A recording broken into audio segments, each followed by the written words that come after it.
Alors on lui a donné un nom, Scry ou Scri. Donc, je vais écrire en toutes lettres. Et je vais regarder ce qu'on appelle l'infini de genre lumière future. Donc je mets un plus, donc ça va s'éclaircir. Et je me place d'abord dans le cadre de Minkowski. Et puis je vous dirai ce qui se passe pour les espaces qui sont asymptotiquement Minkowski. Alors, pour étudier la structure de l'espace à l'infini, dans les coordonnées donc, de Minkowski, c'est quoi? D'abord, je vais l'écrire en coordonnées polaires. Donc, la géométrie de Minkowski, c'est déterminé par la métrique de Minkowski. Et là, je vais faire C égale 1 ici. Donc, je travaille dans l'espace-temps habituel avec C égale 1. Donc, en coordonnées polaires, c'est moins dt carré, plus dr carré, plus r carré d, ce que j'appelle grand oméga carré, ou ici, c'est d oméga carré, c'est l'élément de surface sur la sphère à 2 dimensions, c'est-à-dire dθ carré plus sinus carré θ d phi carré.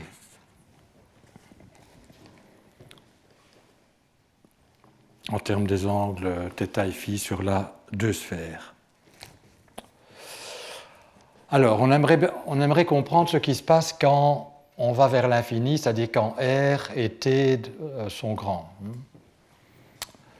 Alors, pour comprendre ça, c'est pas très commode de le faire en termes des coordonnées de départ T et R, parce qu'il faut prendre des limites où T et R tendent vers l'infini, T ou R tendent vers l'infini.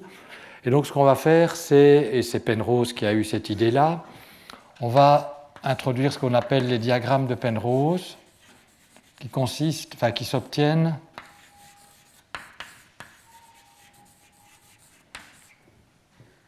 Penrose est un mathématicien anglais qui a beaucoup travaillé sur la relativité générale et qui a eu notamment le prix Nobel de physique pour ses travaux sur l'existence de singularités, sur la structure causale de manière générale de l'espace-temps.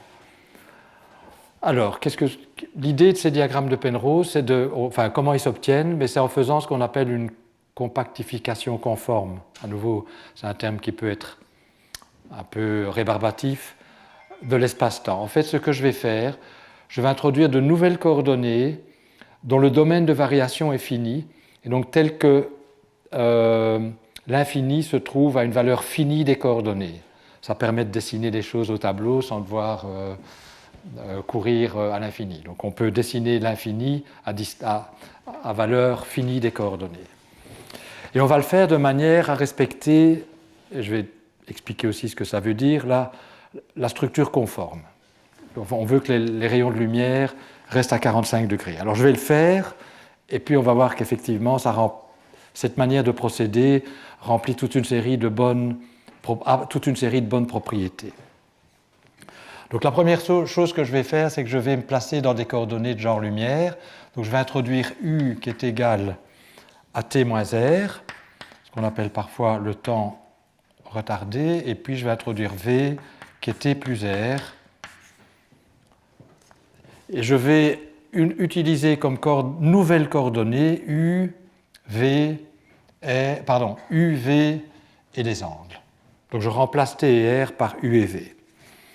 Alors je vous laisse faire le changement de variable. Donc Donc T, c'est égal à U plus V sur 2. R, c'est V moins U sur 2. On substitue ça là-dedans. Qu'est-ce qu'on obtient pour le ds carré? Ça, c'est de l'algèbre directe. Vous allez obtenir moins du dv. Donc dv, je vais l'écrire comme ça. Plus 1 quart V moins U au carré. Hein. R, c'est V moins U demi. Donc c'est pour ça qu'on a le 1 quart d oméga carré. Bon, jusqu'à présent, on n'a pas gagné grand-chose. Les coordonnées U et V, comme T et R, U et V vont de moins l'infini à plus l'infini. Oui, il faut que R soit positif. Donc le domaine de variation de T, c'est moins l'infini plus l'infini. Le domaine de variation de R, c'est 0 à l'infini. Donc ce qui nous intéresse, c'est l'infini. Donc U et V vont de moins l'infini à plus l'infini. Mais comme R est positif, il est clair que U est toujours plus petit que V. Donc U, V, l'infini. Donc ça, c'est le domaine de variation de U et V. Et c'est maintenant que je vais faire une transformation de coordonnées qui ramène le domaine de variation à une valeur finie. Alors, pour être tout à fait précis, je vais poser U égale tangente P. Donc j'introduis une nouvelle coordonnée P par cette relation et une nouvelle coordonnée Q par cette relation. Alors, pourquoi ça satisfait la propriété que j'ai mentionnée? C'est que, effectivement, lorsque P va de moins pi demi à plus pi demi, U balaye toute la droite réelle. Pareil pour Q. Mais puisque U doit être inférieur ou égal à V, P doit être inférieur ou égal à Q, ce sont des fonctions monotones croissantes. Donc j'ai P inférieur ou égal à Q, et la borne supérieure c'est pi demi, et la borne inférieure c'est moins pi demi. Donc on ramène l'infini à des valeurs finies de coordonnées. Bon, jusqu'à présent, vous allez dire, est-ce qu'on est sûr qu'on a vraiment gagné quelque chose? Ah oui, le ds carré, oui, peut-être, je préfère utiliser d sigma carré. Donc l'élément de longueur de Minkowski, je l'appelle d sigma carré parce que ds carré, je vais le réserver pour autre chose plus tard.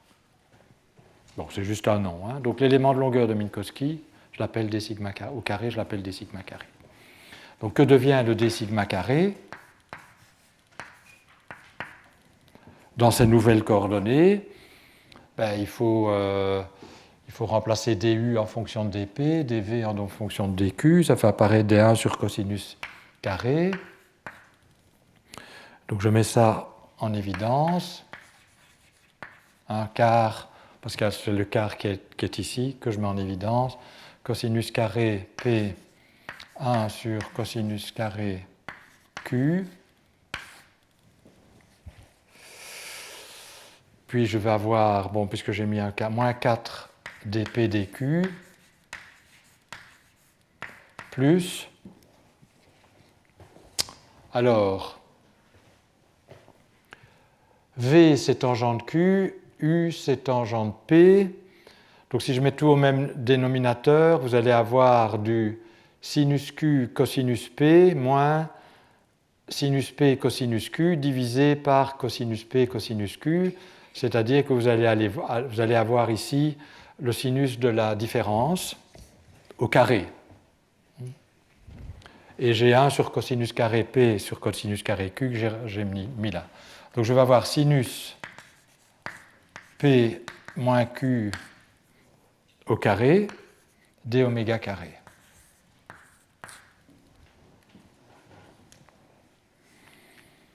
Avec un domaine de variation fini. Et maintenant, je vais faire en quelque sorte la transformation de coordonnées inverse pour me ramener à un élément de longueur où je vois facilement les directions de genre temps, les directions de genre espace. Donc je vais définir grand T comme étant la somme Q plus P, et je vais définir grand R comme étant la différence.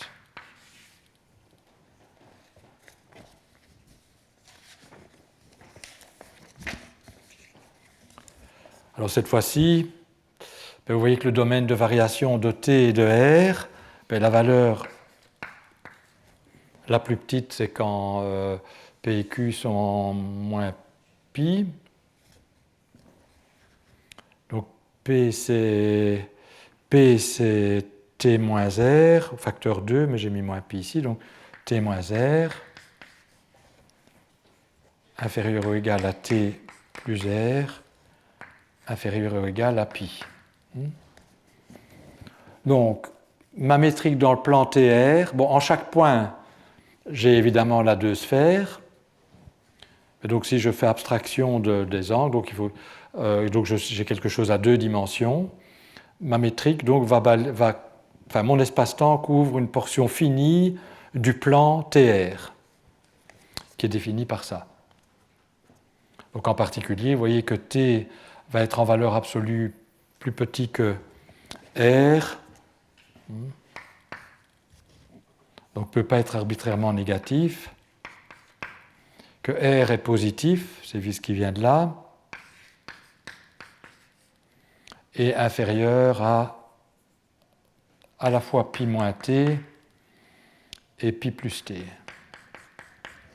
Donc pi moins t, ça vient de là, et c'est aussi supérieur ou égal à ça. Donc ça c'est...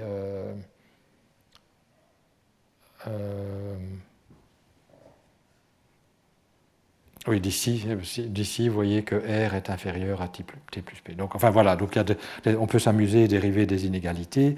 Mais donc, ce qui est important, c'est que si vous substituez ça dans le D sigma carré, vous allez obtenir le dp dq va vous donner, c'est exactement la même transformation, mais dans l'autre sens, va vous donner du moins dt carré plus d grand R carré. Donc, le d sigma carré, une fois qu'on a fait ça, devient, alors je vais l'écrire comme ceci, psi moins 2 d sigma bar carré, ou psi carré, donc c'est le dénominateur qui est ici, donc c'est 4 cosinus carré P cosinus carré Q, et d sigma bar carré, c'est ce qui c'est donné par ce qui reste, enfin, par ce qui est dans la parenthèse ici, réécrit dans les coordonnées TR, c'est-à-dire moins dt bar carré plus dr bar carré plus sinus carré R d oméga carré.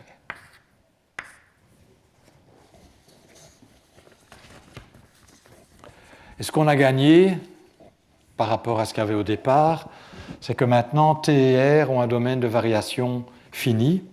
En fait, tout Minkowski, alors je vais d'abord dessiner le diagramme, se retrouve dans un triangle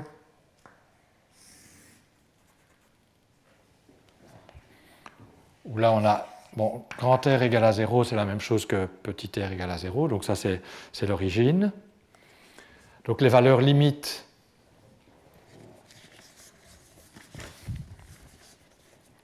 la valeur limite, c'est quand t plus r est égal à pi ou t moins r égale à moins pi. Donc,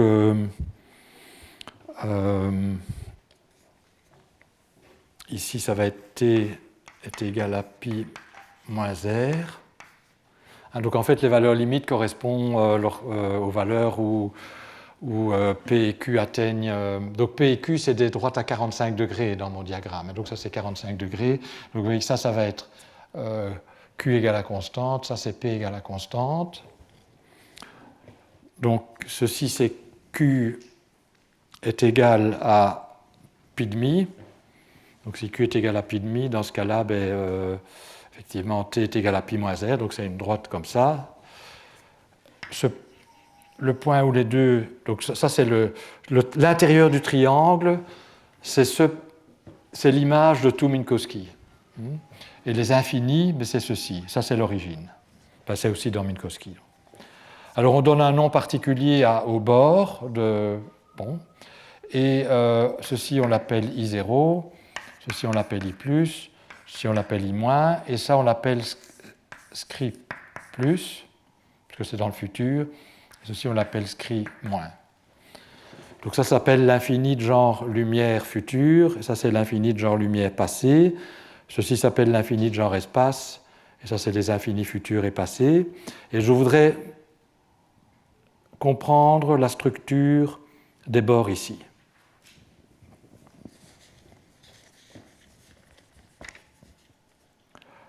Et je vais me focaliser, donc peut-être je donne les coordonnées de I0 en termes de T et de R. Donc I0, c'est Q égale à pi demi, P est égal à moins pi demi. Ça c'est Q égale à pi demi et P égale à pi demi. Donc P varie comme ça c'est les Q égale à constante, c'est droite comme ça. Et ici, c'est l'autre pointe, c'est Q égale à moins pi demi et P égale à moins pi demi.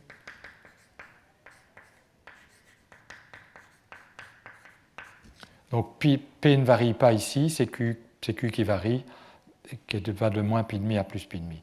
Donc j'ai tout, c'est ce domaine de variation que je représente ici. Donc je vous laisse éventuellement faire ça comme exercice, de vous assurer que ce que j'ai dessiné correspond bien à ce qu'on obtient à partir de là. Alors l'intérêt de cette représentation, c'est que les rayons lumineux, donc si radio, donc j'oublie la partie angulaire, donc les rayons lumineux qui restent à angle déterminé, ben, par définition, c'est ce qui annule le ds carré, donc sont tels que dt est égal à dr. Et vous voyez que notre transformation, et donc c'est les droites à 45 degrés. Vous voyez que notre transformation préserve ça. Donc c'est soit U, donc dans les nouvelles coordonnées, c'est U égale à constante ou V égale à constante, ça annule la partie, disons, RT de la métrique. Donc c'est la même chose que U égale à constante, V égale à constante. Et donc c'est aussi la même chose que T plus R égale à constante ou T moins R égale à constante. Donc dans la nouvelle coordonnée, on a toujours cette propriété agréable que les rayons lumineux sont à 45 degrés. Et ça c'est intéressant parce que les rayons lumineux, c'est ce qui détermine la causalité. En théorie einsteinienne, on ne peut pas aller... deux points peuvent être en contact causal si et seulement si l'un est dans le cône de lumière futur ou passé de l'autre. Et donc ce qui va déterminer la causalité ici, c'est toujours les droites à 45 degrés. Donc par exemple, cet événement-ci peut influencer tous les événements qui sont là, mais il ne peut pas influencer les événements qui sont ici. Et il peut être influencé par tous les événements qui sont en dessous. Et vous voyez aussi que tous les rayons lumineux vont terminer leur course, si je puis dire, vont arriver ici à scri+, qui est pour cette raison appelé, en plus vous voyez que c'est quelque chose à 45 degrés, l'infini de genre lumière, futur. Parce que les rayons lumineux dans le passé, ils viennent de là. Donc si vous remontez dans le temps, ils viennent d'ici. Bon, quand ils sont ici, évidemment ça c'est l'origine, ils passent à travers l'origine, et donc ils viennent de là avec un renversement antipodal des angles. Mais donc vous voyez que ceci c'est le passé de tous les rayons lumineux, ça c'est le futur de tous les rayons lumineux. Vous pouvez montrer que les courbes causales à vitesse strictement plus petite que la vitesse de la lumière, elles partent d'ici et elles arrivent là. Mais je vais m'intéresser à ça, donc je ne dis pas plus. Donc ce qui va m'intéresser maintenant, c'est de comprendre la géométrie qu'hérite l'infini de genre lumière de la structure minkowskienne. Et je vais montrer que c'est une structure carolienne, conforme. Donc c'est ça qui fait le lien avec le cours.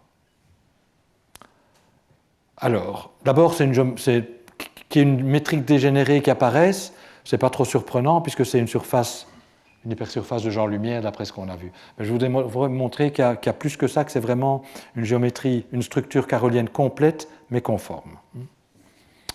Alors, d'abord on va peut-être écrire explicitement la métrique. Bon, alors la métrique induite. Bon, vous voyez que, en fait, la métrique d'origine, elle fait intervenir ce facteur-ci, c'est-à-dire cos P et cos Q, qui, lorsque Q est égal à pi demi ou P est égal à pi demi, s'annule, et donc la métrique explose dans les coordonnées. Donc le prix à payer de ramener les coordonnées à des valeurs finies, ça reste toujours, en termes de la métrique de départ, à une distance infinie, et donc effectivement il y a quelque chose qui doit exploser. Mais vous voyez que si je fais une transformation conforme, où je multiplie la métrique de départ par psi carré, j'obtiens une métrique qui, elle, est complètement régulière au bord. Donc cette singularité qui est inévitable, par facteur conforme, c'est pour ça qu'on parle de compactification conforme, on peut s'en débarrasser. Et donc en fait, je vais réellement étudier la géométrie induite par cette métrique-ci sur scri. Plus. Mais il faut se rappeler que là, j'ai fait des choix de coordonnées, je suis arrivé à un psi bien défini, mais si je voulais multiplier psi par un facteur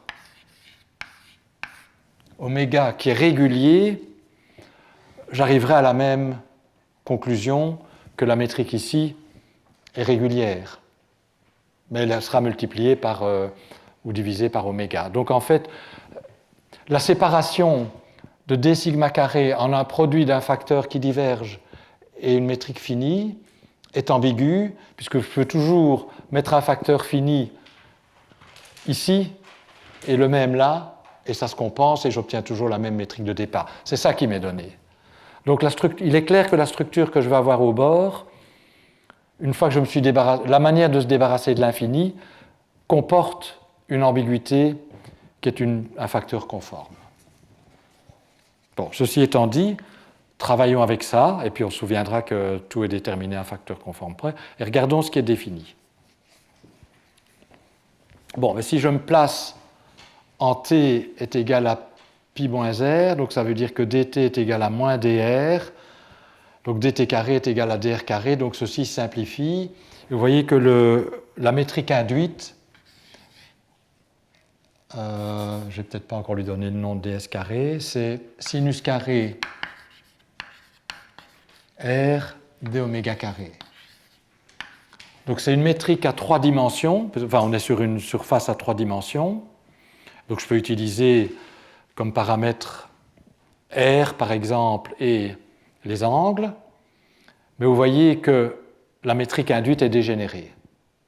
Il n'y a pas de dr carré, donc c'est une métrique qui dépend d'un espace à 3 dimensions, donc il y a 3 coordonnées, il y a r, il y a θ et φ, mais seuls dθ et dφ apparaissent, donc clairement la métrique est singulière.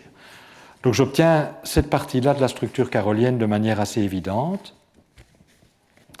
Alors il se fait que, plutôt que d'utiliser la coordonnée r qui a le mauvais goût, ben, on le voit bien ici, de décroître lorsque je vais vers le futur. Donc r est une coordonnée nulle, puisqu'il n'y a pas de dr carré. Mais vous voyez qu'elle part d'une valeur ici et qu'elle va décroître jusqu'à r égale à 0. Donc on va utiliser P, qui est pi demi moins R ici. Donc je vais utiliser P, qui est égal à pi demi moins R sur T égale pi moins R. Et en termes de...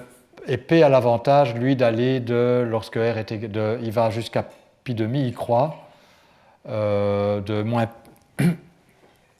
pi demi à plus demi. Donc quand R est égal à pi, P est égal à moins pi demi. Donc P est une coordonnée croissante, donc c'est plus facile. Et puisque le sinus de R, c'est le cosinus de P, donc je vais obtenir la même métrique et cosinus carré P, bon, ça c'est d oméga carré. C'est juste pour la commodité, pour avoir une coordonnée qui croît. Alors, il y a un vecteur nul qui est proportionnel à d sur dp, puisque la norme carrée de d sur dp, c'est égal à 0, puisqu'il n'y a pas de dp carré qui apparaît. Et tout multiple de ce vecteur nul est aussi un vecteur nul. Donc, le vecteur nul, il est défini, c'est ce que je vous avais dit, à un facteur près. Il faut maintenant voir s'il y a une manière de définir la normalisation. Alors la réponse est oui, parce qu'on a aussi, on a non seulement d sigma carré, mais on a aussi psi, et les deux vont ensemble, on l'a vu, parce qu'ils doivent toujours donner le même d sigma carré. Donc psi, la fonction psi, elle est régulière, donc c'est 2 cosinus p cosinus q. Lorsque q est égal à pi demi, bon, psi est nul, mais enfin, ce n'est pas infini. Donc, psi n'a pas de singularité, juste elle s'annule. Mais, rappelez-vous, il est intéressant de regarder le gradient de psi, parce que ça va me définir le vecteur orthogonal. Alors, pour ça, donc, je calcule des psi, et puis je mets en script plus. Alors, q, cosinus q s'annule, donc c'est uniquement lorsque je vais dériver par rapport à q que je vais obtenir quelque chose. Ça va me donner moins 2 cosinus p, sinus q, et puis je fais q égale à pi demi, c'est-à-dire 1. Donc, j'ai des q. Et la métrique est diagonale. Il y a peut-être un 2 que j'ai oublié. Oui, il est là. La métrique est diagonale, donc maintenant je vais élever l'indice, mais alors l'indice Q devient l'indice P. Donc en fait, je veux obtenir que lorsque je lève l'indice, le vecteur correspondant, ça va être d sur dp, qui correspond à dq, avec le facteur, il y a un moins 2, donc cosinus P. Donc j'ai naturellement une normalisation du vecteur nul qui vient du facteur conforme psi. Donc, pour isoler d sigma bar carré, j'ai dû faire un choix du facteur conforme. Les deux vont ensemble, puisqu'il faut toujours qu'on ait ça. Et vous voyez qu'une fois que j'ai fait un choix, j'ai le psi, et vous voyez que ce psi détermine naturellement un vecteur nul avec une normalisation que j'ai calculée ici, à partir de d psi. C'est comme ça qu'on calcule les vecteurs orthogonaux. Alors, comme je vous l'ai dit, cette structure est définie à un facteur conforme près, c'est-à-dire que je peux remplacer psi, comme je l'ai dit, par oméga psi.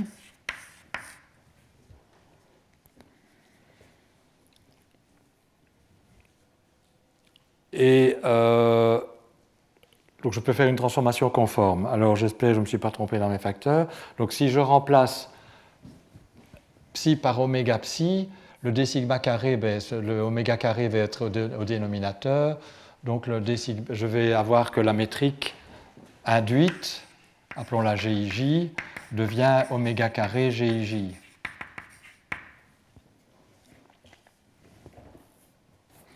Et la normale, où j'ai élevé l'indice avec la métrique inverse, elle va, et puis il y a aussi un psi qui apparaît, donc elle, NI, va aller sur oméga-1, NI. Donc, pourquoi donc oméga-1? Je reprends le raisonnement.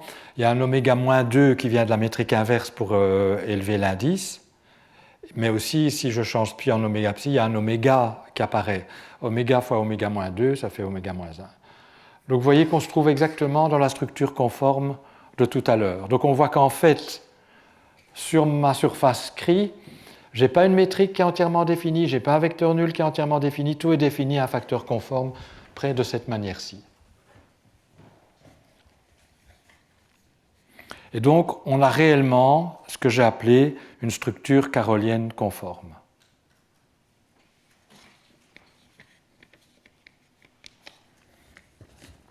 Alors on peut tirer parti de cette structure carolienne, puisqu'on a cet avantage-là, puisqu'on peut faire ça, on peut se dire, ah mais je vais essayer d'utiliser ça pour avoir une représentation, une métrique la plus simple possible.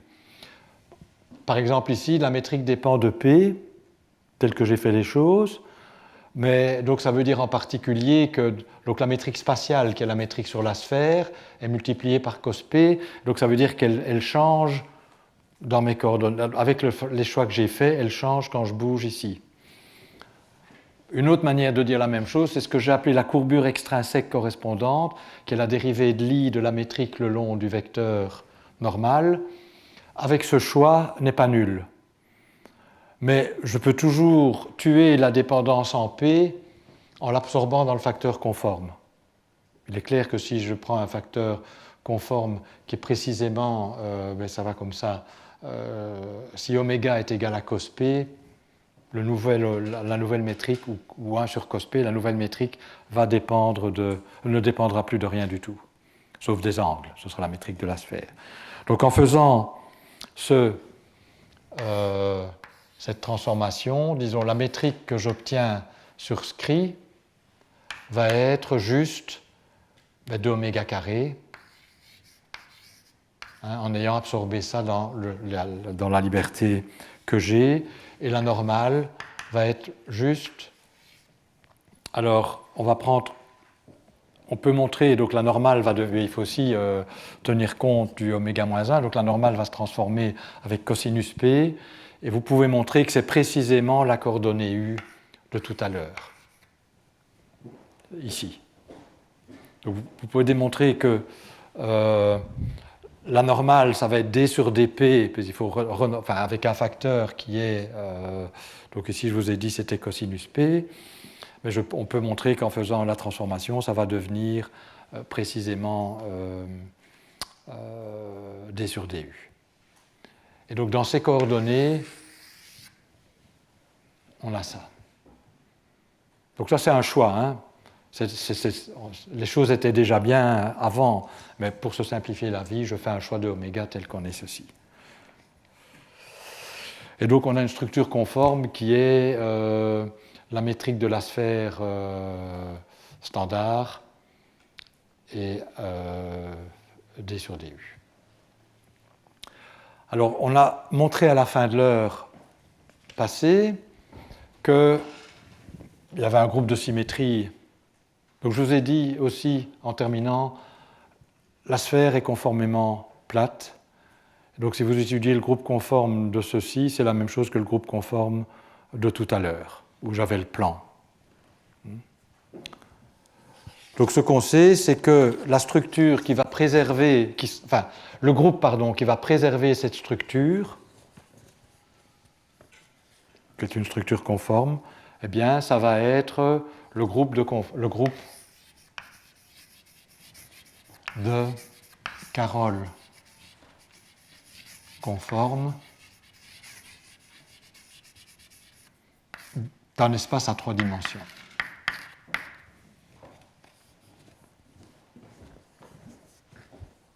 En d'autres termes, l'infini de genre lumière dans Minkowski hérite de la structure minkowskienne une structure carolienne conforme, et le groupe de symétrie de cette structure carolienne conforme est le groupe de Carol conforme. Alors, ce groupe de Carol conforme a également un autre nom, mais peut-être avant de lui donner son autre nom, je vais expliciter un peu mieux ce groupe de Carol conforme. On avait vu qu'il y avait les transformations, peut-être je dis autrement. Le groupe de Minkowski l'espace de Minkowski possède des isométries. C'est le groupe de Poincaré, dans lequel il y a les 4 translations de temps et d'espace, 3, les rotations d'espace et les boosts. Il est clair que toutes ces transformations vont préserver la structure qui est ici, puisque ça préserve Minkowski. Donc en particulier, dans le groupe de Carol conforme, on doit retrouver le groupe de Poincaré. La réponse est oui. Donc là, on peut, et c'est très instructif, mais je ne vais pas le faire ici parce que c'est des calculs, et comme tout calcul, ça prend du temps. On peut réécrire les translations, les rotations spatiales, les boosts, et voir que ça définit des champs de vecteurs tangents à l'infini de genre lumière qui préservent la structure. Et donc on va avoir, je vais écrire ça comme ça, on va avoir les générateurs des rotations, moment angulaire, puis on va avoir les générateurs des boosts,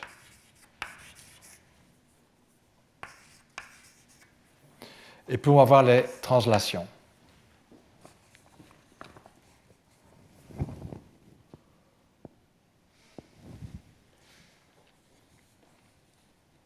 Alors, les translations, elles apparaissent comme certaines fonctions des angles fois d sur du.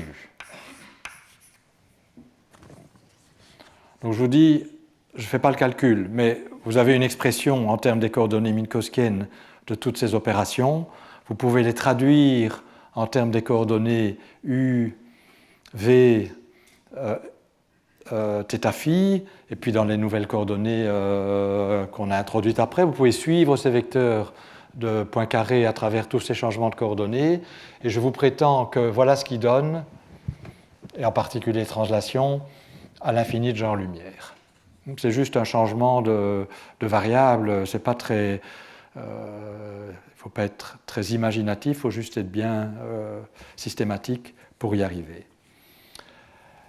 Mais, et ça on l'avait vu aussi à la fin de l'heure précédente, dans le groupe de Carroll conforme apparaissent des fonctions arbitraires des coordonnées. Eh bien, ces fonctions arbitraires des coordonnées, elles apparaissent ici aussi. Pour les translations, c'est certaines fonctions alpha, mais il se fait que tout le groupe de Carroll conforme permet des fonctions arbitraires de θ et de phi. Donc en fait, les translations, on peut montrer que les translations de temps et d'espace, donc celles qui sont dans le groupe de points carrés, c'est les premiers harmoniques sphériques de alpha, donc c'est alpha égale à constante, et puis alpha donné par les y Lm avec L égale 1, en termes d'harmonique sphérique. Et il y en a 3, m égale moins 1, 0, 1. Et donc ces quatre paramètres, ces 4 harmoniques sphériques, décrivent les translations de temps et d'espace.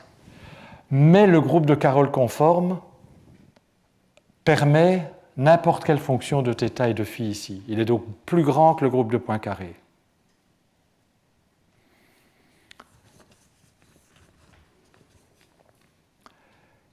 Et il s'avère, et ce n'est pas surprenant d'après ce que je dis, mais donc je vais dire les mots et puis je vais commenter, que c'est exactement le groupe que Bondy, Metzner et Sachs,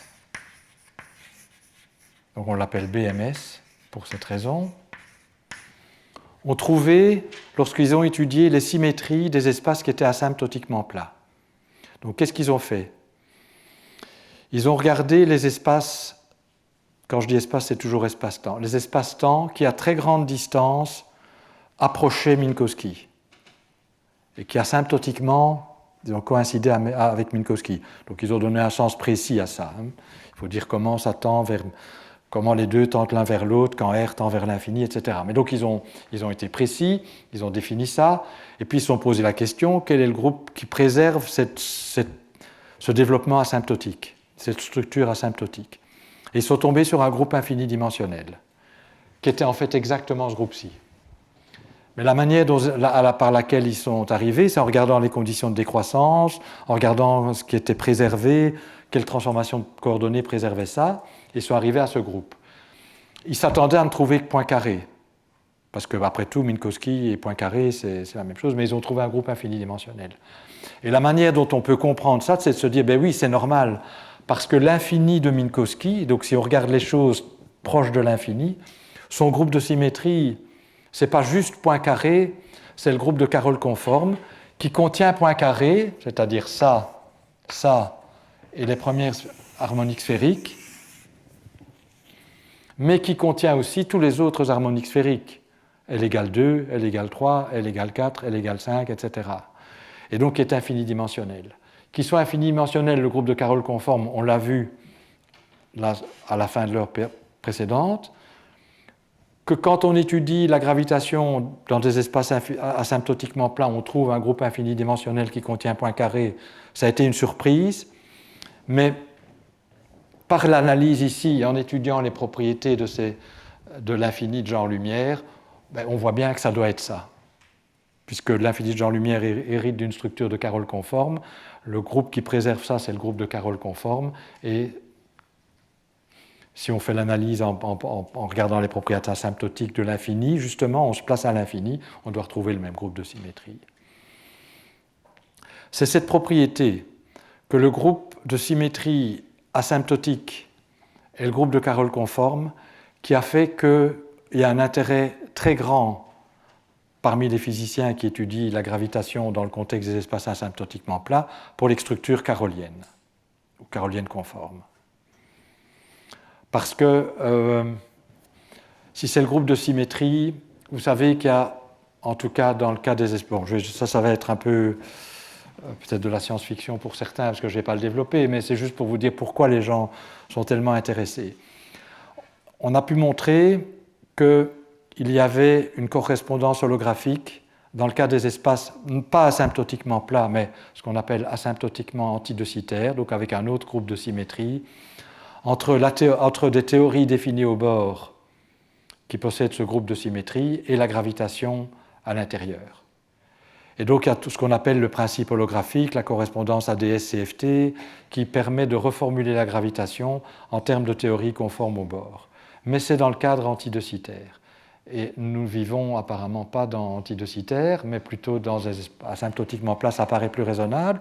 Et donc il y a un défi qui est posé, c'est comment quantifier la gravitation, comment comprendre la gravitation en termes... Est-ce qu'on peut construire un principe holographique pour la gravitation dans le cadre asymptotiquement plat? Dans le cadre asymptotiquement antidocitaire, oui, les choses sont magnifiques, mais ça n'est peut-être pas tout à fait la situation dans laquelle on est. Dans le cadre asymptotiquement plat, c'est beaucoup plus compliqué, et on essaye de construire ça, et on se dit que de la même manière que le groupe antidocitaire joue un rôle important dans la correspondance holographique faisant intervenir antidocitaire, le groupe de symétrie asymptotique, à savoir le groupe de Carroll conforme, devrait jouer un rôle important si l'on veut développer une correspondance holographique pour les espaces asymptotiquement plats. Donc, je me rends bien compte que peut-être ceci, c'est un peu du chinois pour certains d'entre vous, mais c'est juste pour dire que cette limite C tendant vers 0, qui correspond quand même à la structure de Carroll, elle ne tombe, c'est pas quelque chose qui est un amusement de mathématicien, mais il y a vraiment des situations physiques où ça apparaît. Et donc mieux comprendre cette limite, mieux comprendre les théories des champs qui sont invariantes pour le groupe de Carroll conforme, mieux comprendre les situations dans lesquelles il apparaît, est un défi qui a, même si les travaux de BMS, ça date d'il y a longtemps, même si la compactification de Penrose, ça date d'il y a longtemps, ces idées holographiques sont, elles, beaucoup plus neuves et ont motivé le regain d'intérêt, et la reconsidération. Il y a même beaucoup de travaux qui se font pour ces structures caroliennes. Voilà, donc ceci finit la leçon de l'heure précédente. Et donc je vais maintenant commencer la leçon de cette heure-ci. Et comme c'est une leçon qui est un peu à l'écart du reste, en fait elle était très logique comme séminaire après la première heure, mais pour des raisons de logistique, toutes les personnes que je voulais faire parler en séminaire aujourd'hui n'étaient pas disponibles, mais étaient disponibles à la première heure. Ce séminaire, conçu initialement pour la première heure donné par moi, est donné maintenant. Mais donc, par rapport à ce qu'on a vu, c'est un peu une parenthèse, donc c'est un peu moins grave si je ne couvre pas tout. Donc il nous reste 3/4 d'heure, au cours desquels je vais revenir sur le problème qu'on a examiné à la toute première heure, qui était l'étude des algèbres cinématiques. Ça va ? Donc, vous pouvez un peu oublier tout ce que j'ai dit maintenant. Oh, ce n'est pas nécessaire non plus. Mais on revient à l'étude des algèbres cinématiques. Et je vais vous montrer que l'étude de ces algèbres cinématiques, et c'est surtout mathématique, ce que je vais faire maintenant, mais ça a un grand intérêt mathématique. C'est directement relié à ce qu'on appelle la cohomologie des algèbres de Lie. Et cette cohomologie des algèbres de Lie, c'est aussi lié, quand on étudie par exemple Yang-Mills, qui est basé sur des algèbres de Lie, à ce qu'on appelle la renormalisation de Yang-Mills. Et d'ailleurs, c'est comme ça que je vais introduire le problème de cohomologie des algèbres de Lie. Mais donc voilà, revenons à nos moutons de la première leçon. Et donc là, puisqu'il y a très longtemps, il faut peut-être que je vous rafraîchisse un peu la mémoire. Donc on va revenir à l'étude de ces algèbres cinématiques. Donc je vous rappelle, Poincaré est un exemple particulier d'algèbre cinématique, mais le groupe de Carroll qu'on a étudié, c'est un autre exemple d'algèbre cinématique. Le groupe de Galilée, qu'on a aussi étudié à la deuxième leçon, c'est un exemple d'algèbre cinématique. Et donc les physiciens, théoriciens, physiciens, mathématiciens se sont posé la question, quelles sont les algèbres cinématiques? Quelle est l'algèbre cinématique la plus générale? Voilà, quelles sont les algèbres cinématiques? Il y a Poincaré, il y a Carroll, il y a Galilée, y en a-t-il d'autres? Et la réponse est oui, il y en a d'autres. Et donc il y a des classifications systématiques qui ont été faites. Alors à la première heure, je vous ai fait, on a même fait complètement la classification des algèbres cinématiques, mais en faisant une hypothèse, c'est qu'elles étaient invariantes pour le renversement du temps et la parité d'espace. Et en imposant ces conditions supplémentaires, qui sont satisfaites par Poincaré, donc c'était une des raisons, par Carroll et Galilée, on a pu les trouver toutes.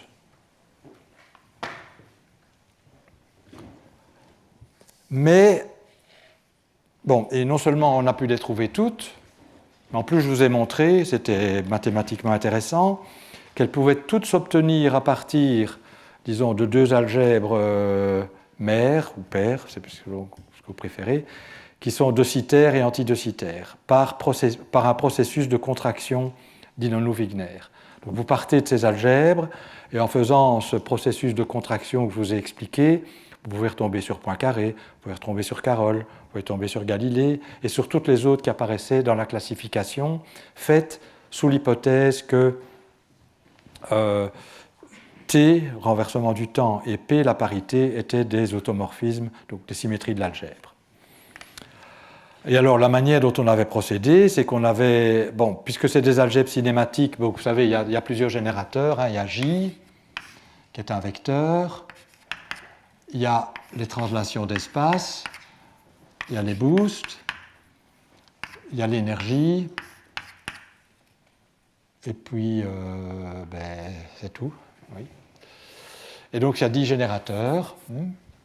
Et ce qu'on demandait, c'est que J engendre les rotations, donc obéissent aux relations de commutation de l'algèbre SO3, que P et K se transforment comme des vecteurs sous J, et que H se transforme comme un scalaire sous J, c'est-à-dire des relations de commutation nulles. Le commutateur de J avec H, c'est 0. P se transforme comme un vecteur, K, 0. Donc c'était les seules hypothèses qu'on s'était données, et puis donc il fallait trouver les relations de commutation de P, K et H entre eux. Et on a vu qu'il y avait beaucoup de possibilités, mais on a restreint les possibilités en imposant l'invariance sous P et sous la parité et sous le renversement du temps. Et ça nous permettait de grandement simplifier l'analyse des identités de Jacobi. Parce qu'en fait, ces relations de commutation font intervenir linéairement les autres générateurs, mais les coefficients doivent obéir à l'identité de Jacobi, comme j'avais expliqué. Et si le choix des coefficients est restreint par le fait que P et T, renversement du temps, et parité sont des symétries, on avait pu mener le problème jusqu'au bout. Mais il existe des algèbres cinématiques qui ne sont pas invariantes sous T et P. Donc cette classification est incomplète, et comme toujours, quand on a une classification incomplète, on a envie de la compléter. Et donc on a envie de se poser la question, existe-t-il des algèbres en dehors de celles qui sont invariantes pour le renversement du temps et pour la parité? Et la réponse est oui. Par exemple, je peux tout de suite écrire une algèbre où j'ai les relations de standard avec J, celles qui sont imposées, et en plus, comme seule autre relation non nulle, par exemple, KI, KJ est égal à epsilon IJK PK. Alors K et P changent de signe quand on retourne l'espace, Mais ceci, puisque c'est à 2K, ça change pas de signe, et P change de signe. Donc ça, c'est clair que ce n'est pas invariant pour la parité. Donc tous les autres nuls, on peut voir que Jacobi est satisfait. Donc il existe des exemples d'algèbre qui ne rentrent pas dans la classification qu'on a faite, et donc les gens se sont posés tout de suite la question, peut-on compléter la classification sans faire cette hypothèse simplificatrice? Et il y a deux manières de procéder. Il y en a une qui est juste la généralisation de ce que j'ai fait, qui consiste à écrire tous les termes possibles, à imposer Jacobi et voir ce qui sort. C'est fastidieux, ça peut être fait, mais c'est long. Et bon, c'est peut-être pas très instructif non plus. Il y en a une autre qui consiste à se dire, bon, on a vu qu'il y avait un procédé qui consistait en partant de docitaires et antidocitaires, par contraction successive, de dériver toutes celles qu'on a écrites. On peut se poser la question dans l'autre sens, peut-être qu'il y a moyen de remonter. En d'autres termes, si je pars de l'algèbre la plus simple, qui était l'algèbre statique, où il y avait juste comme relation non nulle celle impliquée par la variance par rotation, mais tous les autres commutateurs nuls, ça c'est clair que ça satisfait Jacobi, parce que 0 est égal à 0. Peut-être qu'il y a moyen, par un processus que je vais expliquer, parce que la réponse est oui, de retrouver à partir de l'algèbre la plus simple, de manière, disons, où on complique cette fois-ci, de les retrouver toutes. Et c'est ce qu'on appelle déformer l'algèbre de Lie. Donc est-ce qu'il y a moyen, en partant de l'algèbre de Lie la plus simple, de la déformer pour retrouver toutes les autres, et de la déformer de manière à préserver l'identité de Jacobi, puisque c'est ça l'équation clé. Et donc ceci rentre en fait dans le problème de déformation des algèbres de Lie.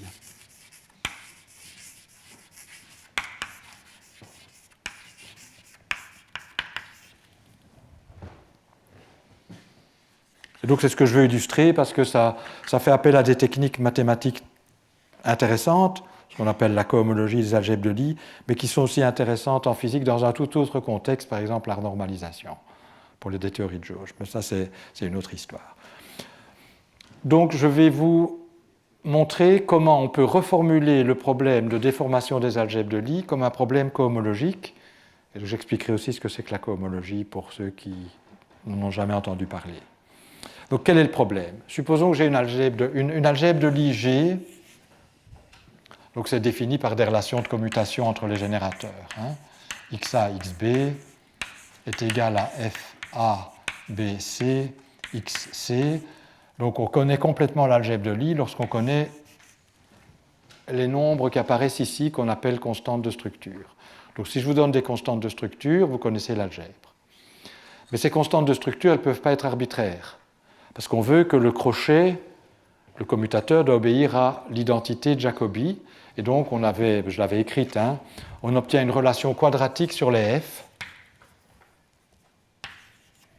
que je vais écrire ici. Donc, je prends un commutateur triple et j'utilise le fait que la somme sur les permutations cycliques, ça fait 0. Et j'obtiens, encore un commutateur, un autre f. Donc, je l'écris ici. La relation qu'on obtient, DE, donc là c'est un B, B est sommé, donc j'obtiens quelque chose comme ça. Donc ça c'est Jacobi.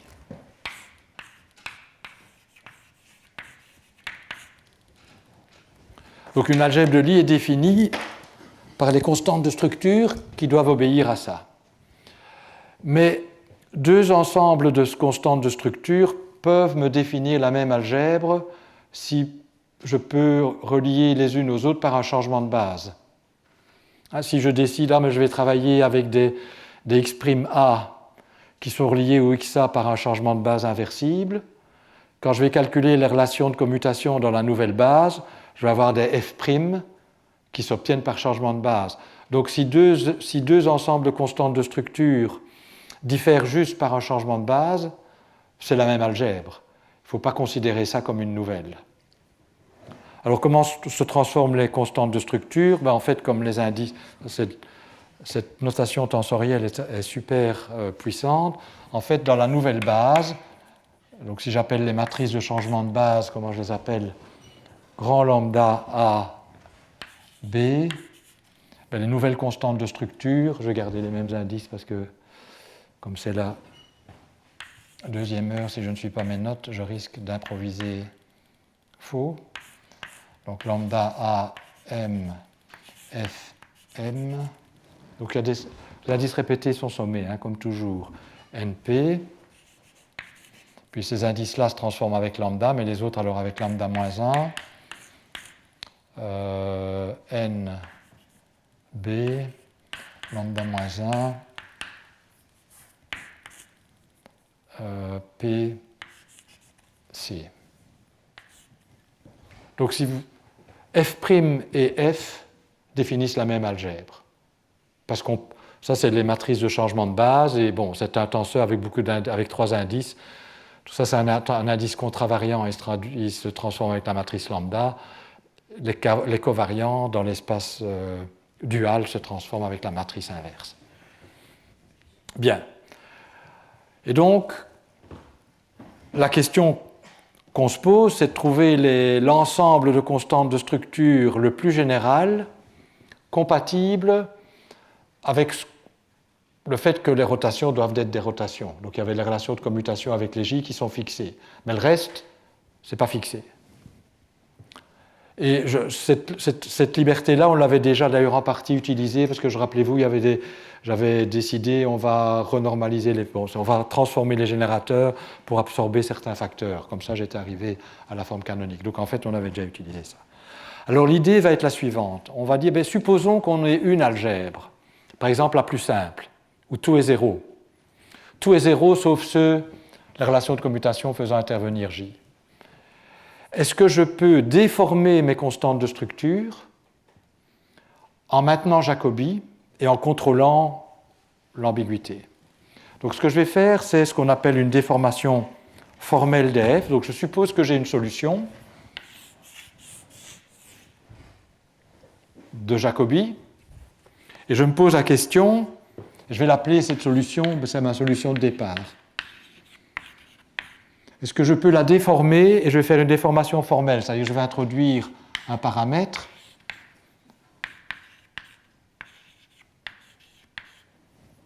plus que j'appelle epsilon, donc à la limite on retrouve ça, donc je fais une série formelle.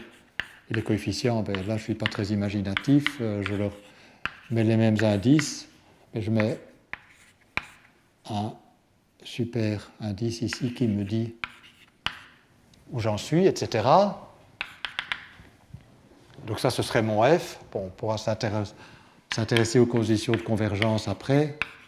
Donc j'essaie d'obtenir le F le plus général en déformant de manière continue le F de départ. Et pour le moment, considérons ça comme une série formelle. Les questions de convergence, j'en parlerai plus tard si j'ai le temps. Et on se pose la question, on sait que ceux-ci obéissent à l'identité de Jacobi, on part de quelque chose qui obéit à l'identité de Jacobi, mais on veut que, à tout moment, on reste avec une algèbre de Lie, c'est-à-dire que pour toute valeur du paramètre epsilon, et donc à l'arrivée en particulier, on ait une algèbre de Lie, c'est-à-dire une solution de Jacobi. Il est clair que pour qu'on ait une condition de Jacobi, que Jacobi soit satisfaite en tout ordre en epsilon, il faut que F1, F2, F3 obéissent à certaines conditions qui vont découler de Jacobi pour la somme. Hein, par exemple, on va dire que F1 ABC est une déformation cohérente du premier ordre.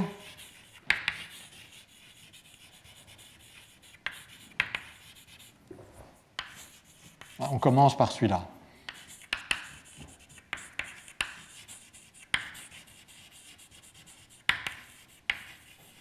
Eh bien, si et seulement si, F0 ABC plus epsilon F1 ABC obéit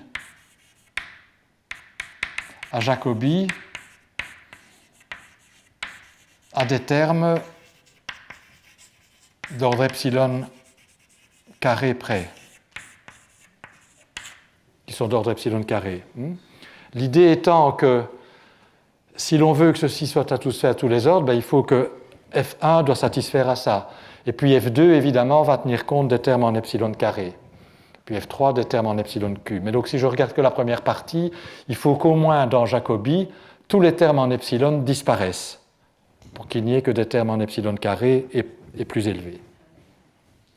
D'accord? Donc ceci doit obéir à Jacobi. Et on développe Jacobi ordre par ordre en epsilon. Et donc il faut que Jacobi soit satisfait pour toute valeur de epsilon, donc en particulier pour les ordres epsilon. Donc ce qui va donner une condition ici qui me dit que Jacobi, quand je prends juste ça, est satisfaite à epsilon carré près. Le terme en epsilon disparaisse. D'accord? C'est clair? Donc on perturbe et on regarde, on va avoir une condition à chaque ordre. Pour F1, voilà ce qu'on obtient. Donc qu'est-ce que ça nous dit? Là, il faut déballer ceci et on va avoir une équation un peu compliquée. Qu'est-ce qu'on va obtenir? Donc il faut que... Je vais peut-être pas écrire tout en détail parce que... Donc il faut que F... Donc je réécris ça, mais en substituant à F, F0 plus epsilon, ABC, plus epsilon, F1, ABC. Et donc je demande que si je multiplie ça par F0, B, D, E, plus epsilon, F1, B, D, E. Donc on voit tout de suite que c'est lourd et qu'il va être utile d'avoir une notation et des conventions beaucoup plus économes, sinon on ne s'y retrouvera plus. On veut que ça, ce soit d'ordre epsilon carré. Donc il faut que les termes d'ordre epsilon... D'abord, le terme d'ordre 0 en epsilon, il est absent, puisque par hypothèse, on part d'une algèbre de Lie. Donc il faut encore que j'antisymétrise, oui.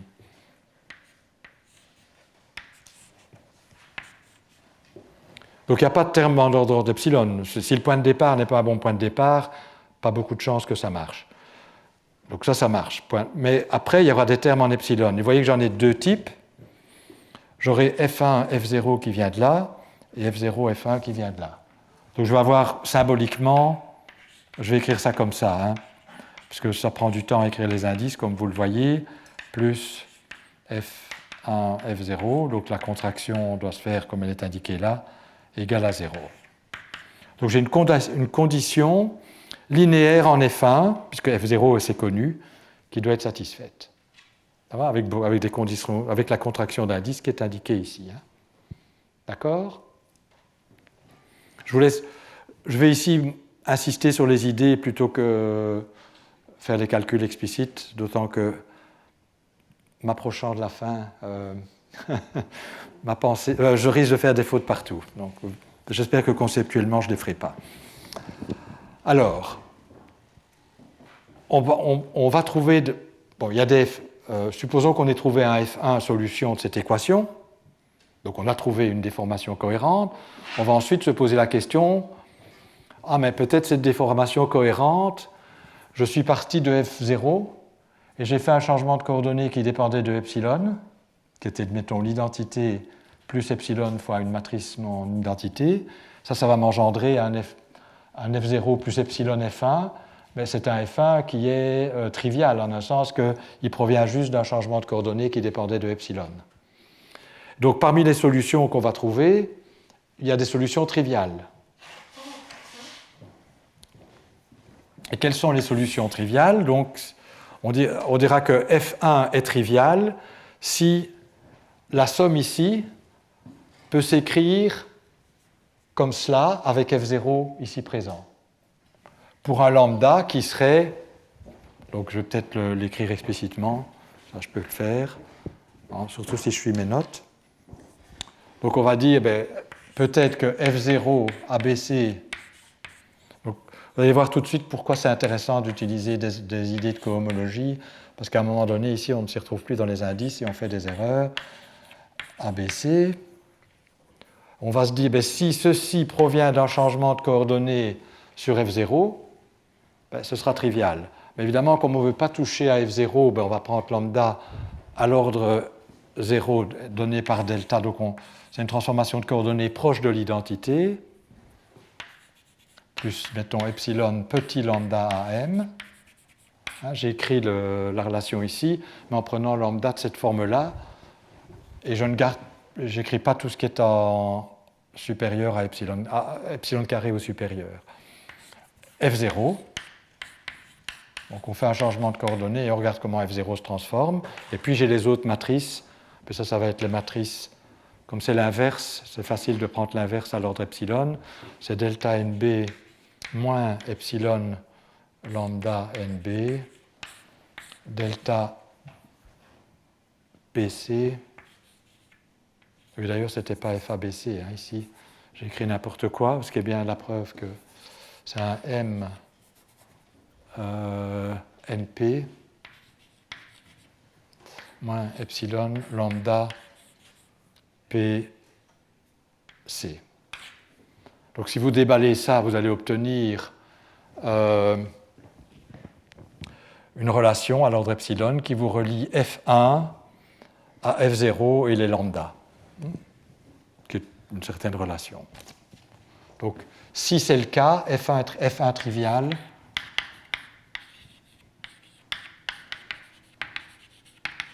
donc on dit que c'est une solution triviale si ceci à l'ordre évidemment epsilon carré près. Hein, donc on laisse tomber les epsilon carrés. Puisqu'il y aura des termes d'ordre epsilon carré dans ce que j'ai écrit. Et donc ceci vous donne une certaine relation. Donc ça me dit la chose suivante, c'est que si FABC est de la forme, écrivons, lambda AM FM, donc si j'ai pris l'ordre epsilon ici, je dois prendre l'ordre 1 là, donc ça va être BC, moins lambda NB FANC, 0 ici, hein, lambda PC, donc je dois prendre l'identité pour les autres, F0 A B P. Donc, si F1 a cette forme-là, c'est une solution triviale.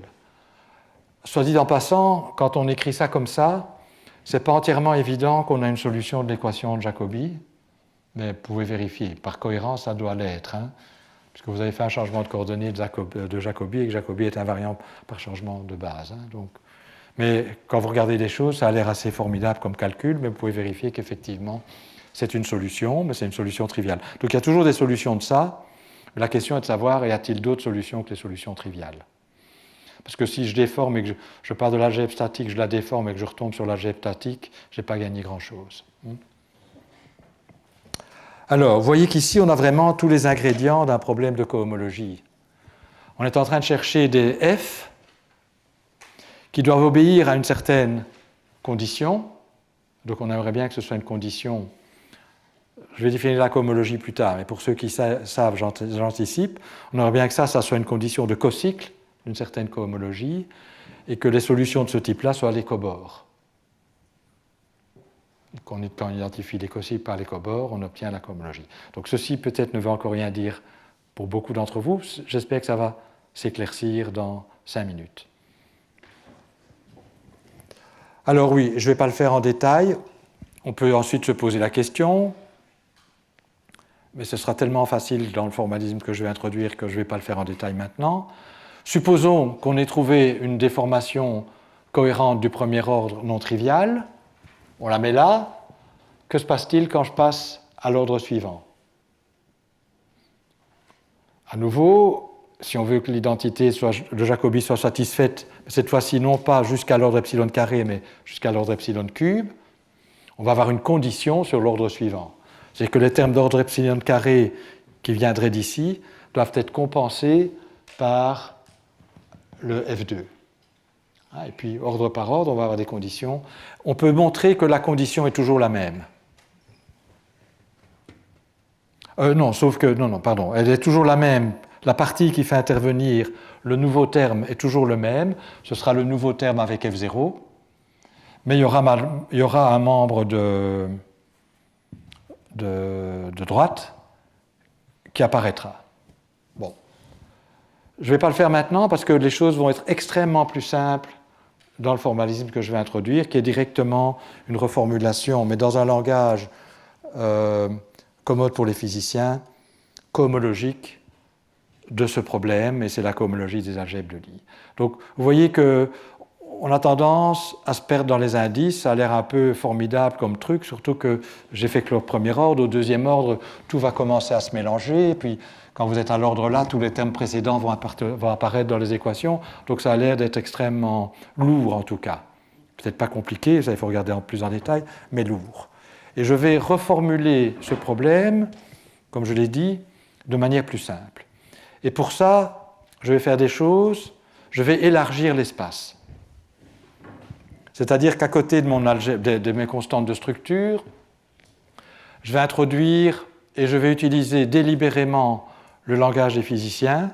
Donc ce n'est pas le langage des mathématiciens qui travaillent sur les cohomologies des algèbres de Lie. Je vais délibérément utiliser le langage des physiciens parce que ce que je fais ici a une application en théorie quantique des champs pour les théories de jauge, où les objets que je vais introduire portent le nom que je vais utiliser. Donc c'est reformulation cohomologique.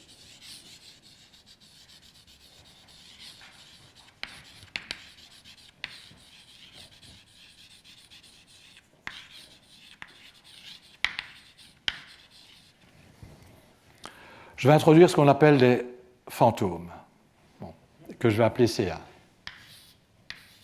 Alors pourquoi c'est des fantômes? Ça a une longue histoire de la quantification des théories de Yang-Mills, où il fallait introduire pour préserver l'unitarité des champs nouveaux qui avaient des propriétés bizarres et qui n'apparaissaient pas surtout dans les états externes, et donc qui n'apparaissaient que dans les processus, disons, dans les boucles, etc.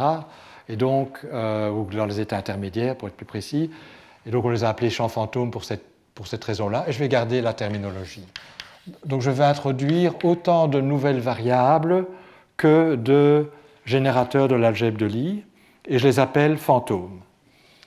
Alors, dans ce contexte, les mathématiciens les appellent autrement. Et en fait, ça apparaît par exemple comme les formes invariantes, les informes invariantes sur le groupe. Mais on n'a pas besoin de savoir ça. Et c'est des objets un peu bizarres, c'est-à-dire que c'est des variables qui anticommutent, mais après, si je vous dis que c'est des informes, ça n'est peut-être pas si bizarre. Donc ça veut dire que quand vous commutez 2C, C1 et C2, c'est égal à moins C2, C1. De la même manière que dx1, dx2, c'est moins dx2, dx1. Donc c'est des objets qui anticommutent.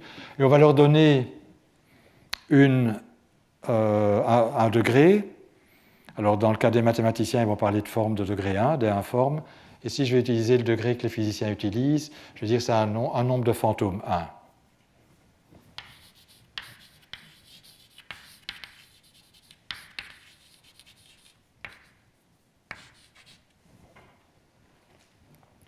Et alors, je vais également introduire d'autres variables en même nombre que je vais appeler des antichamps. Bon, pour le moment, on peut se demander pourquoi je fais ça. Je prends la vitesse de la lumière égale à 0, je considère des fantômes. Sorti de son contexte, ça pourrait être très dangereux. Mais vous allez voir que c'est utile. Et je vais les noter C star A, donc il y en a autant qu'il y a de fantômes. Alors, ça, c'est des variables qui commutent, mais c'est un nombre de fantômes moins 2. En fait, c'est pour avoir des choses, c'est pour arriver à 0 dans des expressions familières. Les physiciens font ça, les mathématiciens, probablement, qu'ils n'introduisent pas explicitement cela, ces antichamps se transforment dans la représentation adjointe. Donc, ils regardent juste la représentation adjointe sans préciser, sans donner une base, comme je fais ici.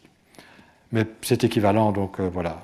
Je vais le faire comme j'ai dit, je le fais dans un formalisme délibérément utile pour la théorie quantique des champs de Yang-Mills. Et puisqu'ils sont en même nombre, c'est un peu comme les P et les Q de l'espace des phases. On va décréter que C star A est la variable conjuguée de C dans un certain crochet, mais un crochet un peu bizarre, puisqu'il associe des variables qui anticommutent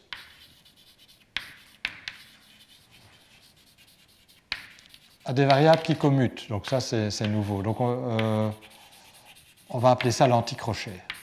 Et donc on va dire que dans l'anticrochet, que tout le monde note avec des parenthèses, CA est le conjugué de C star B.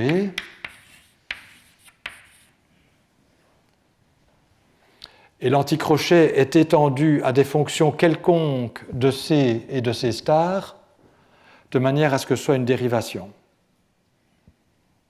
C'est-à-dire que Fg ou F et G sont des fonctions de C et de C star. C'est comme le crochet de Poisson, sauf qu'il a des propriétés inhabituelles. Il apparie une variable de nombre de fantômes 1 à une variable de nombre de fantômes moins 2, une variable qui commute avec une variable qui anticommute. Donc, en un sens, le crochet n'est pas inoffensif. Il porte un nombre de fantômes 1 et il est intrinsèquement anticommutant. Donc, on appelle ça un anticrochet. Mais donc, on définit les règles algébriques ici. Pourquoi c'est utile? Vous allez voir tout de suite. Et ces règles algébriques, maintenant, si j'ai une fonction quelconque d'essai, une fonction quelconque et dc star et une fonction quelconque dg et dc star, je dis ça agit comme une dérivation. Alors comme il y a des variables qui anticommutent, il faut faire gaffe à dériver à droite et dériver à gauche. Mais disons, si je fais sortir f par là, alors je ne sais jamais si c'est dérivée droite ou dérivée gauche. Donc f sort par la gauche, mais la variable reste à droite. Appelons ça la dérivée droite. Donc parce que je mets la variable à droite. Donc dérivée droite de f par rapport à c. A, c'est A, c'est star B. Bon, donc ça c'est 1, donc ça va me donner dérivée gauche, puisque je fais sortir de ce côté-là de G par rapport à C star A. Mais là, il n'y a pas de problème gauche-droite, puisque ça commute. C'est juste avec celui-là qu'il faut faire attention. Moins D, il faudra anticommuter dr G sur... attendez...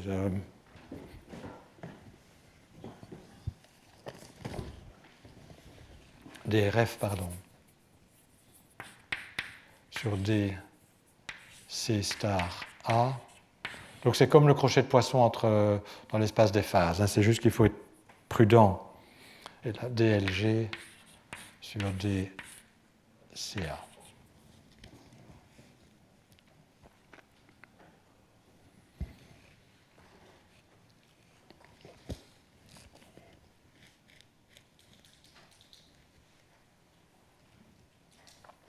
Donc, qui vient du fait que dans le crochet de l'anticrochet, C et C star sont conjugués. Bon, alors pourquoi tout ça est intéressant? Mais d'abord, même avant de le dire, il y a quand même des propriétés inhabituelles. Vous savez que le crochet de Poisson est antisymétrique, mais l'anticrochet, il est, tous les signes sont changés. Mais à part ça, il y a le même type de propriétés qui apparaissent.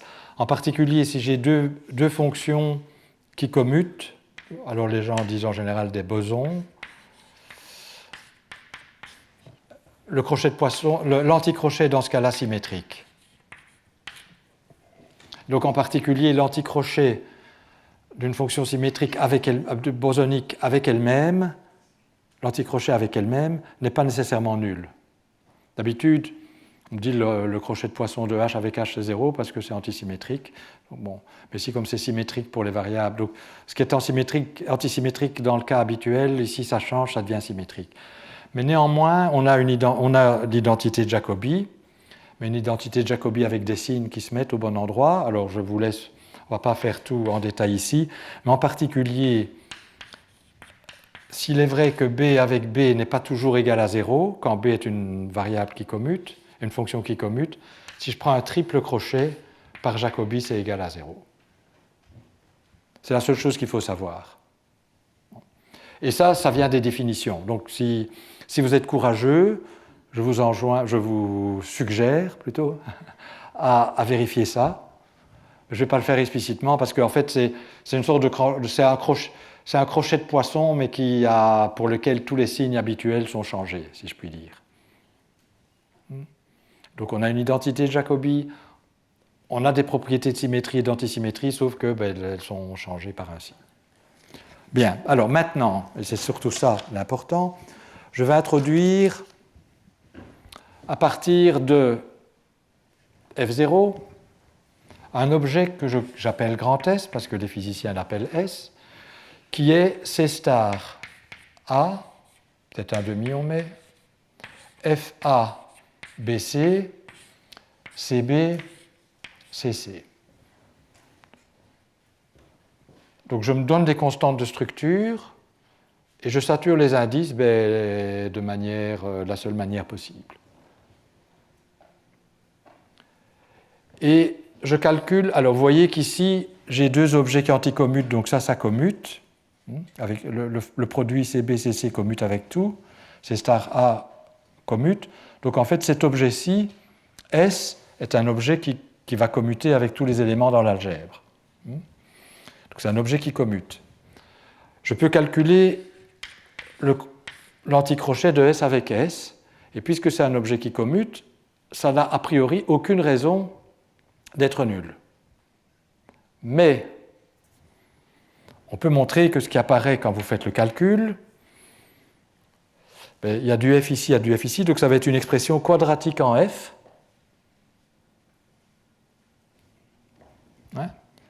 Avec, comme C, en utilisant le fait que c'est des variables conjuguées, où il y a une contraction sur deux indices.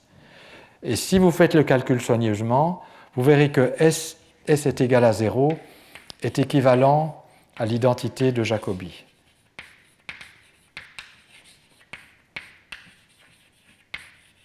En d'autres termes, si je vous donne un S avec des F tels que SS est égal à 0, ces F peuvent être vus comme les constantes de structure d'une algèbre de Lie. Et le problème de déformer une algèbre de Lie revient donc, on va voir qu'on a gagné quelque chose, au problème de déformer S de manière à préserver cette équation. Et comme cette équation est importante, on lui donne un nom, équation maîtresse. Donc l'équation maîtresse est complètement équivalente à Jacobi. Donc si j'ai une solution de l'équation maîtresse, j'ai une algèbre de Lie. Si j'ai une algèbre de Lie, je peux construire une équation de l'équation maîtresse. Bon. Alors en quoi c'est intéressant? Je vais reprendre mon problème de déformation, mais en termes de S. Je me donne une algèbre de Lie de départ, cette fois-ci j'appelle ça F0, donc c'est le problème. A, B, C. Je construis le S correspondant que j'appelle S0. C star A, CB, CC. Puisque c'est une algèbre de Lie, les F0 obéissent à l'identité de Jacobi. Je vais donc j'ai donc S0, S0 est égal à 0.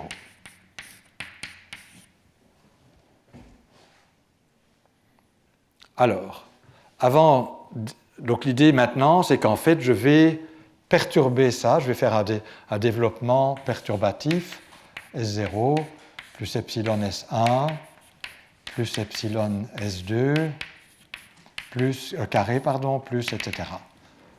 Analogue à ça. Et je vais regarder les conditions sur S1, puis sur S2, etc.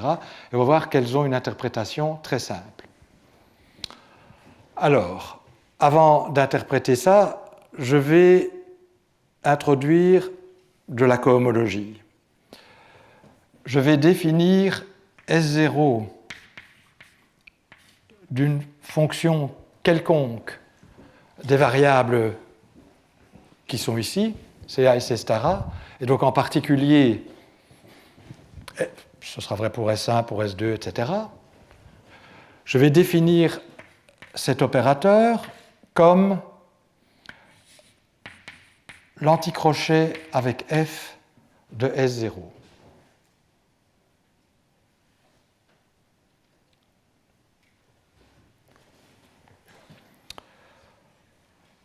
Alors, je prétends que comme S0 avec S0, c'est égal à 0, c'est un opérateur qui obéit à la propriété de dérivation, puisque c'est un anticrochet.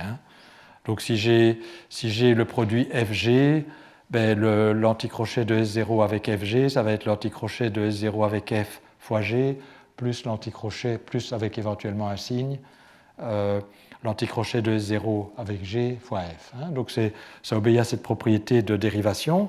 Mais en plus, je prétends que S0 carré est égal à 0. Et comment on voit ça? Ben, calculons. S0 carré de f, c'est, ben je l'ai dit, il faut d'abord prendre S0 sur S0 de f, c'est-à-dire S0 f. D'accord? Alors, par l'identité de Jacobi pour l'anticrochet, c'est équivalent à 1 demi S0, S0, F. Hein, vous pouvez, si vous faites des permutations cycliques de ça, vous voyez qu'il y aura un terme où j'ai F ici, S0, S0, bon, que je peux mettre dans l'autre sens, et puis j'aurai un terme où j'ai de nouveau F, S0, S0. Donc j'ai deux fois ce terme-ci, en fait, et une fois ce terme-là. Donc, comme c'est égal à 0, Jacobi, je sais que je peux remplacer ça par ça. Et donc, en fait, vous voyez que si ceci est solution de l'équation maîtresse, ce qui est le cas, ça c'est égal à 0. Et donc, en fait, j'ai une différentielle. Une différentielle, c'est un opérateur de dérivation dont le carré fait 0. Et quand on a une différentielle, on peut parler de cohomologie.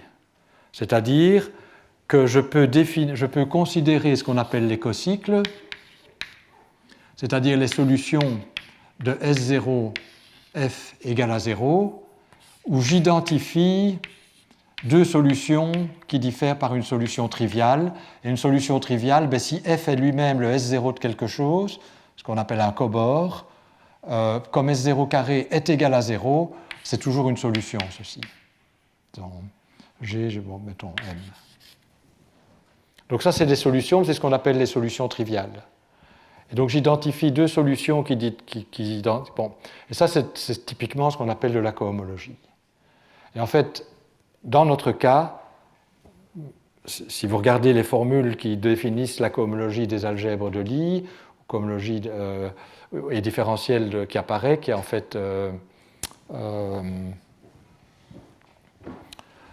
Chevalet-Eilenberg, en fait, c'est la différentielle de Chevalet-Eilenberg qui joue pour ceci que j'ai introduit dans mes notations de physicien, c'est exactement la différentielle qui apparaît dans la cohomologie des algèbres de Lie.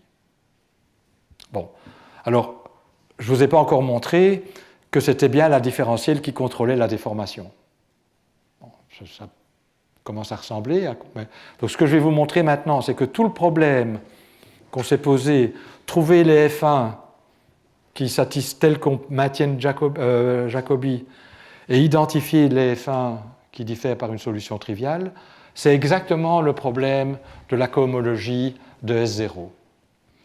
La cohomologie de S0 dans l'espace des objets qui contiennent deux fantômes et linéaire en C star A. Alors C star A, c'est dans la représentation adjointe. Donc les mathématiciens notent ceci. Nous, on dira que c'est la cohomologie BRST en nombre de fantômes 0, mais les mathématiciens, peut-être, seront plus précis. Ils vont dire que c'est la cohomologie de l'algèbre de Lie en degré 2, parce qu'il y a deux fantômes, il y a deux formes invariantes. Donc ils mettent un H2 là, l'algèbre de Lie. Mais dans l'espace de la représentation définie par les C stars, c'est la représentation adjointe. Donc c'est un espace vectoriel de la représentation adjointe. Bon, alors voyons que c'est vrai. Hein. Donc pour le moment, j'ai pas encore. Je vous ai dit que dès qu'on a un opérateur nilpotent différentiel, on peut introduire la cohomologie. Je n'ai pas démontré que c'était ça qui était relevant pour ceci. Mais dans les quelques minutes, l'idée est simple. Donc dans les quelques minutes qui restent, je vais vous montrer comment ça apparaît.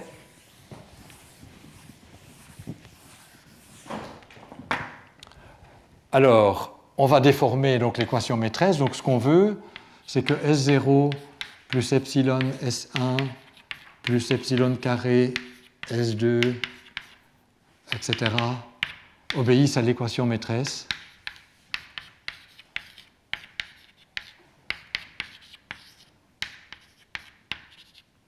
Epsilon carré égale à 0.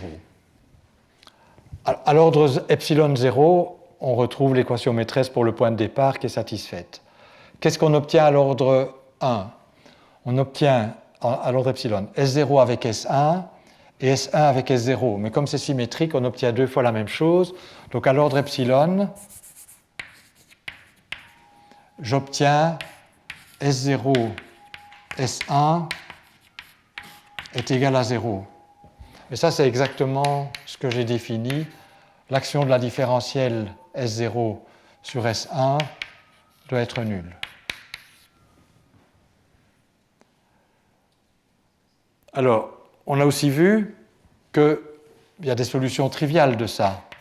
C'est S1 est égal à S0 de K. S0 de quelque chose. Pardon. Oui, les solutions triviales de mon problème de déformation formulées comme ça. Ça, c'est équivalent à dire que S1 est égal à S0 K. Alors, oui, je ne l'ai pas écrit, mais vous pouvez à ce stade-ci me croire, et je vous laisse faire ça comme exercice. Si le S1 est obtenu par un changement de base, comme je l'ai écrit, en fait, il peut s'écrire comme ça, et K, ben, c'est très facile de deviner ce que K va être. Il suffit de contracter les indices avec ce qu'il y a pour les contracter, lambda AB, CB. Donc, je prétends que la formule que je vous ai donnée pour le changement de base, ça se ramène à l'anticrochet de S0 avec K, où vous prenez K, ben, la matrice de changement de base, enfin, c'était 1 plus lambda, c'était la perturbation par rapport à la matrice de l'endement de base. Et vous voyez, c'est un nombre de fantômes moins 1, mais l'anticrochet a un nombre de fantômes 1, donc ceci aura un nombre de fantômes 0, ce qui est nécessaire. En d'autres termes, trivial au sens de la déformation de l'algèbre de Lie, c'est trivial au sens de la cohomologie. Et être une solution, c'est être un cocycle au sens de la cohomologie. Donc on voit que ce qui est important pour les déformations cohérentes du premier ordre, c'est précisément la cohomologie pour les objets qui contiennent deux fantômes et un anti-champ, c'est-à-dire ceci, enfin deux fantômes. Bon. Et donc ça se ramène bien là, et donc c'est de la cohomologie, et je vous dis c'est de la cohomologie de l'algèbre de Lie. Et puis à l'ordre suivant, bon, peut-être je ne vais pas faire l'ordre suivant, je vais vous le dire en mots. On peut montrer qu'à nouveau, enfin peut-être je vais l'écrire. Donc l'ordre suivant, qu'est-ce que ça va être? Ça va être S0 avec S2 doit tuer le terme qui vient de S1, S1. Donc un facteur près que je n'écris pas. Et donc, supposons qu'on se soit donné une déformation cohérente du premier ordre, donc on connaît S1, S1, il faut que ceci soit exact, soit un cobord. Et alors, ça me permettra de trouver S2. Et donc, à nouveau, on peut montrer que S1, S1, en utilisant l'identité de Jacobi pour l'anticrochet, est bien un cocycle. Est-il un cobord? Ah ben ça, c'est de la cohomologie qu'il mesure. Donc, les obstructions à continuer une déformation vont être également mesurées par la cohomologie de S0, mais cette fois-ci, puisque ça fait monter le degré de 1, l'anticrochet, H3. Mais donc, vous voyez que le problème de déformation de l'algèbre de Lie, c'est un problème de cohomologie, ça les mathématiciens le savaient bien, mais c'est un problème de cohomologie qui fait intervenir des objets auxquels les physiciens qui font de la théorie quantique des champs de Young-Mills sont habitués. Alors pourquoi c'est intéressant de faire ça? Mais parce que bon, la cohomologie des algèbres de Lie, c'est un des sujets que les mathématiciens ont fortement étudié. Et donc, en utilisant les résultats mathématiques puissants sur les cohomologies d'algèbres de Lie, on peut, en déformant l'algèbre la plus simple, et donc en compliquant ces constantes de structure par des termes de ce type-là, construire toutes les algèbres cinématiques. Et donc ça a été fait en fait par le dernier orateur du cycle de séminaire, José Figueroa O'Farrill. Il ne parlera pas de ça, mais il a fait ça. On peut aussi montrer, je vous ai parlé de charge centrale, que le problème de trouver toutes les charges centrales, toutes les extensions centrales pour être plus précis, trouver des extensions centrales peut aussi se formuler dans ce cadre-ci. Simplement, c'est toujours une cohomologie d'algèbre de Lie, mais au lieu d'avoir la représentation adjointe, c'est la triviale qui apparaît dans ce cas-là. Donc, je suis bien conscient que je n'ai pas tout démontré ici, mais peut-être l'objet de cet exposé sur les déformations et sur les algèbres systématiques était plus de vous montrer que c'est un sujet riche qui fait intervenir des concepts mathématiques intéressants. C'est utile dans d'autres endroits en physique. Je vous ai donné un peu le parfum, mais en un sens, c'est un peu à l'écart par rapport à la construction qui va venir la semaine prochaine des théories de champ invariantes pour le groupe de Carroll. On va revenir à Carroll la semaine prochaine. Ici, j'ai parlé de choses dont je n'avais pas pu parler la toute première fois qu'on s'est vu, qui était de construire toutes les algèbres cinématiques. Et il y a des techniques mathématiques bien éprouvées, élégantes et puissantes qui permettent d'aborder ce problème et de compléter la classification tout à fait. Voilà, donc j'en ai fini pour aujourd'hui. C'était un peu marathon, pour vous et pour moi aussi.